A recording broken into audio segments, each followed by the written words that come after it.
coisa que passa na cabeça é, e os pais? Como a gente vai dar essa notícia pros meus pais? Eles só têm a mãe, então acho que seria mais fácil. A gente não contou pra ninguém até o terceiro mês. No segundo mês. No segundo mês eu contei pra minha mãe. E aí ele também contou pra mãe dele, pro pai dele. E a gente foi contando pro pessoal só depois do terceiro mês, assim. A gente não contou ao princípio. Porque medo também, né, da reação dos meus pais, da família. Um pouquinho de medo.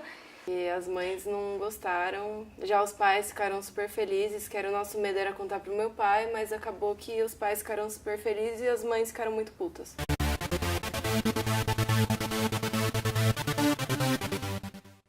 E como foi contar para os seus pais? Então, a gente contou primeiro pros pais dela e voltou e contou pros meus. Eles... meu pai, na hora, se emocionou. Minha mãe até falou uma hora uma frase que droga de gravidez, né? Minha mãe não quis acreditar, ela ficou assim chocada com o que tinha acontecido. Porque as mães avisaram a gente que a gente estava correndo risco, né? Um risco entre aspas. E foi difícil no começo, mas depois, nossa, meus pais têm um amor assim inacreditável por ela, sabe? Assim, absurdo. Nossas mães falaram que avisaram, que a gente vacilou e que agora nós dois íamos pagar pelo nosso erro. Na época elas achavam que era um erro e que a responsabilidade ia ser totalmente nossa. Já os nossos pais ficaram emocionados, né? Porque ia ser uma parte deles, né? Em vida. Meu pai falou que não ia me deixar, porque eu já tinha feito pra ele acha que eu aprontei muito na vida. Então ele falou que não ia me deixar nesse momento, porque era um momento muito importante na minha vida. Foi um pouquinho complicado, não foi fácil não. Mas o meu pai foi o que ficou mais em choque. Porque como minha mãe já suspeitava, ela não ficou tão assim, mas o meu pai falou muita coisa pra mim. Eles ficaram muito bravos e chateados, porque eu na época eu tava namorando, mas estava muito no início e ele ainda não tinha falado com meu pai, então acho que como meu pai gosta dessas coisas antigas, chegou a conhecer, alguns chegaram a conhecer, mas ele ainda não tinha conversado com meu pai. Então meu pai não gostou muito da ideia do eu estar grávida, eles ainda não terem conversado, ter uma conversa direito. Aí ele ficou meio chateado. Na época foi bem complicado, porque naquele tempo não tinha muito, né, conversa sobre relações sexuais, não tinha conversa entre os pais para se prevenir, não tinha nada disso. Então, quando eu fui contar para os meus pais, na verdade eu contei primeiro para minha mãe, foi um verdadeiro baque, né? Porque quando eu contei para ela, eu esperei ela deitar e aí eu fui até o quarto dela e falei que eu tinha uma coisa para contar para ela e contei que eu estava grávida. E aí ela chorou muito porque no momento ela achou que eu ia contar para ela que eu tinha perdido a minha virgindade, né? Então acredito ali que quebrou um pouco da confiança, então foi bem delicado. Mas no dia seguinte, depois que ela contou pro meu pai que eu estava grávida, tudo, foi uma coisa mais tranquila, porque eu achava que meu pai ia brigar, né, ia me bater, alguma coisa do tipo, mas não. Ele aceitou mais do que minha mãe. Como os pais deveriam reagir é muito diferente do que eles reagem, né? Normalmente é um choque, é uma tristeza, é uma revolta, né? E isso não ajuda em nada, porque se a garota já está grávida, né? O que você pode fazer de melhor é apoiar essa gravidez. Então, eu pai, eu mãe, eu avó, eu avô, eu tios e tias. Então, esta é uma comunidade familiar que precisa apoiar essa jovem nesse momento complicado da vida dela, né? Então, quanto mais eu pai e mãe, principalmente, percebo quanto isso pode ser difícil para ela, né? Então, não pensar em mim, no que o vizinho, no que a tia vai pensar, né? Mas quem é a minha filha, o que ela precisa e onde eu posso ajudar. A primeira pessoa que eu contei foi para minha mãe. Foi meio assustador assim para ela, porque acho que ninguém, né, ia ficar feliz. Não ficar feliz, mas reagir de jeito legal. Ela chorou bastante, mas ela aceitou, assim. Falou que ia me apoiar, tive apoio dela desde o começo. Depois, a segunda pessoa que minha mãe contou foi meu pai, que aí a situação foi bem pior. Meu pai me mandou embora de casa. Tive que... Na verdade, foi assim. No dia que minha mãe contou, ele chamou até o pai do meu filho para vir aqui conversar. Eu já nunca estive com o pai do meu filho. E quando ele veio, ele falou que ia sumir, enfim. Então, meu pai me deu só 3 opções. Ou eu tirava o bebê, ou eu ia embora de casa, ou ele ia na delegacia da parte dele, porque eu era menor de idade e ele tinha 22 anos na época. E na primeira reação, eu não ia sair de casa, que eu não estava com ele também. Não ia tirar o bebê também. E ele, se ele quisesse ir na delegacia, podia ir, porque não ia dar em nada, né? Enfim, foi bem difícil. Fiquei, acho que quase um mês sem falar com meu pai. Ele não falava comigo. Então aí ele colocou tipo uma regra aqui. Enquanto ele estava dentro de casa, eu tinha que ficar trancada dentro do quarto. Eu não podia ficar aqui na sala, assim, com todo mundo. Então eu fiquei praticamente quase um mês dentro do quarto. Quando ele não estava, eu ficava aqui em casa. Normal. Mas quando ele chegava, eu tinha que ficar dentro do quarto. Então, na hora que eu via que ele estava chegando, eu já ia direto pro quarto. Eu não tive coragem de contar pra minha mãe. E eu falei pra eles, não, a gente não vai contar, porque... Só que minha mãe já sentia. Ela nunca pegou no meu pé de coisa de menstruação, essas coisas. E naqueles 3 meses, ela ficou no meu ouvido. Ela acabou desconfiando e falou, não, a gente vai no hospital. Fazer exame de sangue.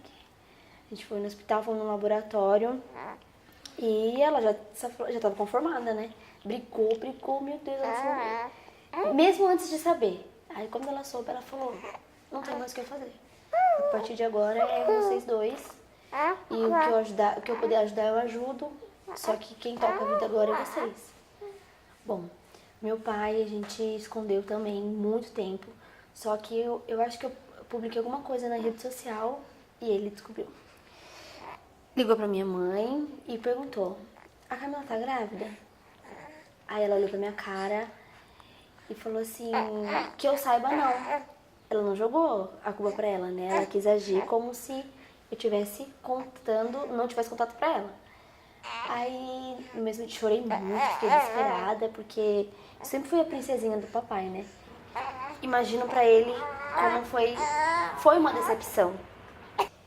Aí eu mandei uma mensagem pra ele no WhatsApp de noite, mandei um texto enorme, falou que nunca mais queria na minha cara, xingou o Lucas de tudo quanto é nome, falou que a gente não tinha juízo, falou que ele nunca mais vai na minha cara, que eu nunca mais ia pisar os pés na casa dele. Que ele não queria eu perto dos meus irmãos, que eu tenho 2 irmãos, que eu não era exemplo pra eles, e sendo que o meu pai engravidou a minha mãe com 19 anos. Então, assim, não era um exemplo pra mim. Eu não tinha esse exemplo dentro de casa de pais que tiveram filhos velhos. Aí foi a decepção. Ele só voltou a falar comigo no dia do parto. Quem é a culpa quando a menina engravida? Dos dois, do casal. Os dois não se protegeram, então não é culpa só da menina, nem só do menino, dos dois mesmo. A culpa é dos dois, porque ela é consciente do ato e ela é consciente do que pode acarretar esse ato. Uma doença, uma gravidez. Então ela sabia que ela estava correndo risco e ela vai levar isso para a vida toda dela, mas óbvio que uma criança é um presente, então não julgo isso como um erro. Dos dois, os dois fizeram sexo, os dois se desprotegeram, então a culpa é dos dois. Não tem tipo, eles adoram colocar a culpa na mãe, né? Mas os dois fizeram, então quem tem que assumir a culpa são o homem e a menina. A culpa é dos dois. Os dois estão cientes dos riscos e a mulher, tanto o homem, hoje em dia, pode prevenir esse caso. Quando eu educo o meu filho, né, eu acho que esse modo diferente de se educar um menino e uma menina ainda é muito complicado na sociedade hoje. Quando um menino engravida uma menina, normalmente os dois são adolescentes, o menino some.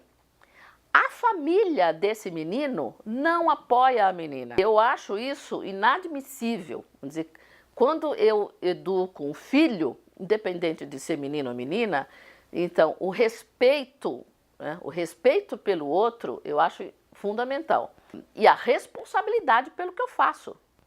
E o pai fica fora dessa. O menino acha que ele não tem responsabilidade. A mãe do menino, o pai do menino, a família do menino acha que ele não tem responsabilidade. Acho que isso é complicado. Isso a gente precisa também trabalhar muito socialmente. Como é que esse menino é educado? O menino muitas vezes não está junto, né, com ela nisso.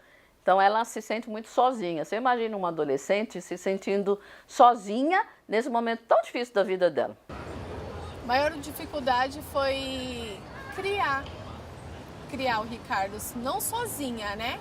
Mas assim, acredito que um apoio de um pai, né? Que quem fez esse papel foi o meu pai também para ele. Mas acredito que uma presença de um pai constante na vida do meu filho, sabe? Às vezes, quando precisava da bronca, não tinha, sabe? Quem pudesse orientar ele também. Então, eu tive que assumir todo esse papel. E eu tive que abrir mãos, vamos supor, de uma faculdade, de um curso, porque aí era eu e ele, né? Então, tudo que eu fazia, porque quando eu estava com 17 para 18 anos, eu arrumei meu primeiro emprego. Então, tudo que eu fazia era para nós dois. Então, eu tive que abrir mão dos meus sonhos para poder manter minhas responsabilidades com o meu filho. Eu falei que estava grávida, ele reagiu feliz, aceitou também, mas hoje, na verdade, desde o começo ele aceitou assim uma semana depois ele sumiu. Então eu não tenho o pai do meu filho, nunca estive, né? Ele não chegou a conhecer você? Não, ele não conhece meu filho. Eu sou mãe e pai, na verdade. Não tem contato, nada. Você sofreu algum preconceito? Eu sofri, o primeiro preconceito que eu sofri foi no trabalho, porque eu trabalhava com chinês e um dia ele me chamou no fundo da loja e falou pra mim que quem não tem dinheiro não pode ter filho. Então, se eu não tivesse dinheiro, eu tinha que tirar minha filha. E eu fiquei muito brava, eu abandonei, eu nunca mais fui pro trabalho, só recebo agora a licença maternidade, mas eu nunca mais fui trabalhar, porque ele fez esse comentário ridículo. E as amigas também, assim, muita gente se afastou, porque agora eu não posso sair mais, então bastante gente se afastou. Muita gente fica olhando, né? Quando você sai assim na rua, pra pegar metrô, o ônibus, fica todo mundo olhando assim, né? Acha estranho, tipo, nossa, quantos anos ela tem? E já grávida, né? Mas eu nunca me importei, assim. Os olhares na rua dói, mas o pior é dentro de casa. Eu não pude contar para meus avós, eu não pude contar para meus tios, eu não pude contar para ninguém, porque meu pai me bloqueou disso. Ele falou que não queria eu na família dele. Então, minha avó foi me ver, eu já estava com 6 meses. Meus tios foram saber, eu já estava com 6 meses. E no médico, eu ficava, meu Deus, como eu vou no médico? Eu não conseguia ir no médico sem o Lucas. Eu falava, as pessoas vão me olhar, vai falar, nossa, a largada. Além de tudo, mãe solteira, 18 anos, não tem pai do lado. Eu falava, não conseguia chegar no hospital sem o Lucas. Às vezes não dava pra ele, eu falava, não, pelo amor de Deus, vamos comigo. Porque, querendo ou não, os dois juntos é uma coisa, é menos feio, vamos dizer assim, né? Porque no olhar das pessoas, engravidar com 18 anos meu Deus, é o fim do mundo. E não é, porque antigamente as pessoas tinham filho cedo. Só que as pessoas cada vez vão envelhecendo, vão ficando piores. Em vez de aumentarem o conhecimento, ter um conhecimento de... É normal engravidar. Todo mundo vai passar por isso. Então, é difícil o olhar dos outros em ônibus. E eu ia pra escola. Na escola as pessoas me olhavam. As coordenadoras da escola me olhavam. Toda essa quebra de sonho desta jovem, quebra de vida na escola, e ela também recebe preconceito na escola, dos amigos, não é só da família, né? Dos professores. Então, acho que a sociedade não acolhe uma grávida adolescente, né? Então fica os porquês e apontando o dedo, mas não indo para o foco do acolhimento. Se o filho é meu e quem vai cuidar sou eu acho que as pessoas não deviam ficar falando tanto pelas costas. Pô, você acha que é legal, você acha que é chato? Você não tem que se meter, porque na verdade não é você que vai olhar, não é você que vai ficar com a criança.